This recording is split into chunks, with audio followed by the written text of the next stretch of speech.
சனாதனம் அப்படிங்கிற வார்த்தைக்கான அர்த்தமே எட்டர்னல், அதாவது அழிவில்லாதது. அப்படி அழிவில்லாத ஒன்னதான் அழிக்க போறேன்னு இங்க சில தற்கொலைகள் சுத்திட்டு இருக்கு. இந்த மண்ணுல மதம்ங்கிற வார்த்தை பயன்படுத்தப்படுறதுக்கு முன்னாடியே இந்த மண்ணுக்கே உண்டான ஒரு அடிப்படையான தர்மம் இருந்துச்சு. இதைத்தான் சனாதன தர்மம் அப்படின்னு சொல்றோம். இத கலாச்சாரம், பண்பாடு, வாழ்வியல் முறை, ஹிந்து மதம், இப்படி எப்படி வேணா சொல்லலாம்.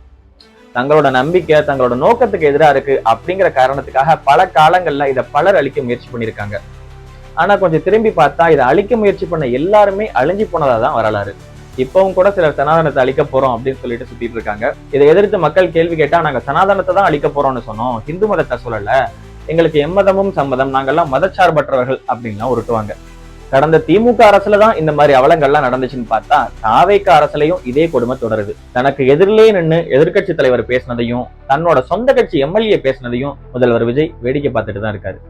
இதுவே யாரோ ஒருத்தர் இஸ்லாம் மதத்தையோ இல்ல கிறிஸ்தவ மதத்தையோ அழிக்க போறேன்னு முட்டாள்தனமா பேசினா அதையும் இப்படிதான் வேடிக்கை பார்த்துட்டு இருப்பாரா? இல்ல இந்து மதத்துக்கு எதிராக யாராச்சும் பேசினா அதை கண்டுக்காம வேடிக்கை பார்த்துக்கிட்டு இருக்கதான் மதச்சார்பின்மை அப்படின்னு நினைச்சிட்டு இருக்காரா? இனிமேலாவது கொடுத்த வாக்க காப்பாத்துவாருன்னு நம்புவோம்.